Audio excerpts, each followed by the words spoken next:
ألونسو يكشف سر محادثة استمرت 3 ساعات مع لاعبي الريال ويرد على الانتقادات. الشرط الوحيد الذي اشترطه فينيسيوس لتجديد عقده مع الريال. موقف ريال مدريد النهائي من تجديد عقد ألابا. موقف غرفة ملابس ريال مدريد من تصرفات فينيسيوس.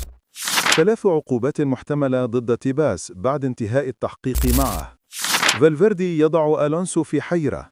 هل سيكشف فشل صفقة أرنولد؟ فرصة ذهبية لإبراهيم دياز مع ريال مدريد. إليكم التفاصيل، ولا تنسوا الاشتراك في القناة ودعمنا بلايك. لونسو يكشف سر محادثة استمرت 3 ساعات مع لاعبي الريال. حذر تشابي ألونسو نجوم ريال مدريد من أن زيارة إلتشي يوم الأحد المقبل سوف تتطلب أقصى درجات التركيز والمرونة، مؤكداً أن جميع المباريات خارج الديار تتطلب جهداً كبيراً. وفي حديثه قبل المواجهة، كشف المدرب الباسكي أنه عقد اجتماعاً ماراثونياً للفريق لمدة 2.5 ساعات عند عودة الفريق من مباريات الأجندة الدولية، حيث شرح رؤيته بوضوح. قال ألونسو: شرحت لهم من نحن وماذا نريد وما يجب علينا فعله، ثم حان وقت إظهار ذلك. ماذا قال ألونسو عن سبب تراجع مستوى مبابي؟ إنها مشكلة جماعية فقط وحللناها، علينا أيضا التركيز على الكرات الثابتة. أهداف مبابي ستعود لا شك لدي. مبابي شارك مع الريال في 12 مباراة بالليغا وتمكن من تسجيل 13 هدفا وصناعة هدفين. ريال مدريد تحت الضغط البدني. تشابي ألونسو يوضح الوضع: لا أقيم الحالة البدنية الحالية، نحن في مرحلة مرهقة للغاية بسبب جدولنا، نخوض العديد من المباريات في فترة قصيرة، والبيانات البدنية في تحسن. علينا التعايش مع الإصابات.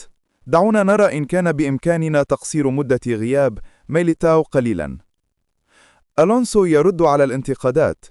رد تشابي ألونسو مدرب ريال مدريد على الانتقادات التي تلقاها الفريق بعد التعثر أمام ليفربول في دوري أبطال أوروبا وضد رايو فاليكانو في الليغا، حيث قال: الانتقادات، نحن نعرف ما نحتاجه ونقيم وضعنا الحالي ومتطلباتنا.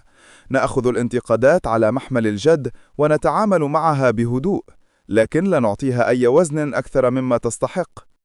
الشرط الوحيد الذي اشترطه فينيسيوس لتجديد عقده مع الريال. أفادت صحيفة آس الإسبانية أن الخلاف الذي دار بين تشابي ألونسو وفينيسيوس على هامش الكلاسيكو لم يؤثر في عملية التجديد، وذلك بسبب اعتذار اللاعب الذي أبقى على إيجابية الأجواء في غرفة الملابس. فيني لم يشترط أي شرط غير رياضي لتجديد عقده، حيث كان مطلبه الوحيد باللعب في المركز الذي يفضله. الفترة التي قضاها البرازيلي في منتخب بلاده تحت قيادة كارلو أنشيلوتي كان لها دورا كبيرا في تخفيف حدة الضجة المثارة حول اللاعب. خوسيه فيليكس دياز يؤكد على تجديد عقد فينيسيوس. الطرفان قد توصلا بالفعل لاتفاق نهائي بشأن تجديد العقد الذي سينتهي في صيف 2027، وهو ما يعني دحض كافة الشائعات التي تناولت رحيل فيني بنهاية الموسم الجاري. الريال يرى أن فينيسيوس هو أحد أبرز أعمدة مشروع تشابي ألونسو الحالي، وذلك على الرغم من الخلافات التي حدثت بين الإسباني ولاعبه في وقت سابق. فينيسيوس: التجديد بنعم أو نعم. سلطت صحيفة آس الإسبانية الضوء على عملية تجديد عقد فينيسيوس جونيور مع ريال مدريد، حيث تصدر البرازيلي غلاف الصحيفة اليوم السبت 22 نوفمبر 2025. غلاف آس: التجديد بنعم أو نعم. قرر فينيسيوس وريال مدريد تمديد العقد الذي ينتهي في عام 2027، وهو ما يعني دحض كافة الشائعات التي تناولت رحيل فيني بنهاية الموسم الجاري. موقف غرفة ملابس ريال مدريد من تصرفات فينيسيوس. كشف الصحفي خوسيه فيليكس دياز أن النجم البرازيلي فينيسيوس جونيور يمتلك علاقة رائعة مع جميع لاعبي فريق ريال مدريد. لاعبو ريال مدريد يدركون جيداً قيمة فينيسيوس وما يستطيع تقديمه للفريق، حيث اعتادوا على شخصيته وتصرفاته. خوسيه فيليكس دياز أكد أن اعتذار فينيسيوس بعد الكلاسيكو لقى قبولاً من جميع لاعبي الفريق، حيث لم يشك أي منهم في التزامه وانضباطه. أما دور كارلو أنشيلوتي في حل مشكلة فينيسيوس مع ريال مدريد، كشفت صحيفة الآس أن تواجد فينيسيوس في معسكر المنتخب البرازيلي مع مدربه السابق في ريال مدريد كارلو أنشيلوتي ساعدت كثيراً على تهدئة الأوضاع التي كانت تحيط بالنجم البرازيلي مؤخراً. يأتي هذا بعد اقتراب فينيسيوس جونيور من تجديد عقده مع ريال مدريد، حيث انتشرت الكثير من الشائعات في الأيام الأخيرة بخصوص مستقبله وخلافه مع المدرب تشابي ألونسو. موقف ريال مدريد النهائي من تجديد عقد ألابا.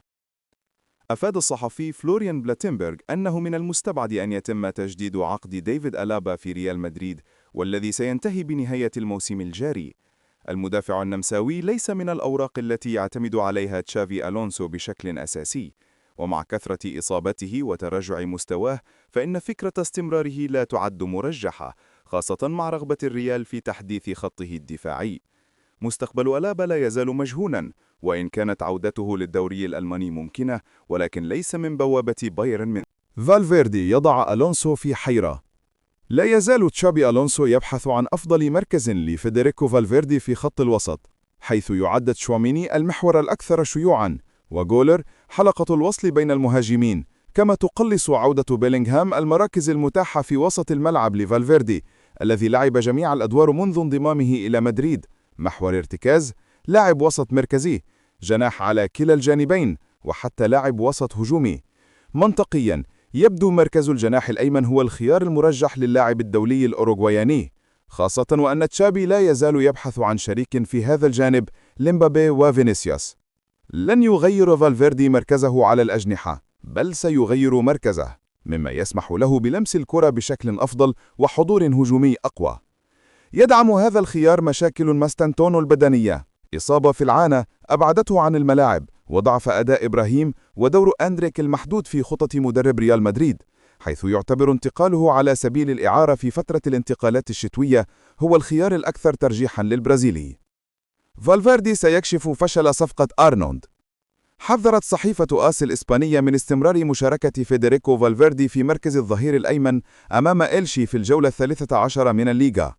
الآس أشارت إلى أن استمرار مشاركة فالفيردي في الجهة اليمنى سيثير القلق حول صفقة ترينت ألكسندر أرنولد، الذي خرجت العديد من التقارير في الفترة الماضية عن تعلمه الإسبانية ومحاولة اندماجه مع الفريق. تأخر دخول أرنولد التشكيلة الأساسية في غياب كارفاخال وقيام الأوروغواياني بدوره سيعني أن هناك خلل، وبأن التعاقد مع نجم ليفربول السابق لم يحقق الهدف منه حتى الآن. فرصة ذهبية لإبراهيم دياز مع ريال مدريد. كشفت صحيفة الآس أن إبراهيم دياز لاعب ريال مدريد لن يستسلم، وسيقاتل من أجل حجز منصب أساسي في الفريق الملكي. إبراهيم دياز متحمس جدا ويريد استغلال فرصته في مركز الجناح الأيمن، خصوصا بعد غياب الأرجنتيني فرانكو ماستانتونو. إبراهيم دياز شارك أساسيا خلال 4 مباريات فقط منذ انطلاق الموسم، حيث سجل هدفا وقدم تمريرتين حاسمتين. 3 عقوبات محتملة ضد تيباس بعد انتهاء التحقيق معه. فتحت المحكمة الإدارية للرياضة TAD ملفا تأديبيا ضد خافيير تيباس رئيس رابطة الدوري الإسباني بسبب مخالفة خطيرة تتعلق بكشفه عن بيانات مالية سرية تخص برشلونة في أعقاب قضية مقصورات كبار الشخصيات. وفقا لصحيفة آس الإسبانية، هناك 3 عقوبات محتملة ضد تيباس: التوبيخ العلني، كالذي تلقاه بالفعل قبل بضعة أشهر بسبب شكوى من ريال مدريد ضده بتهمة إساءة استخدام السلطة وعدم الشفافية في قضية CVC. الاستبعاد المؤقت من 2 إلى 1 عام، الفصل أو العزل من المنصب.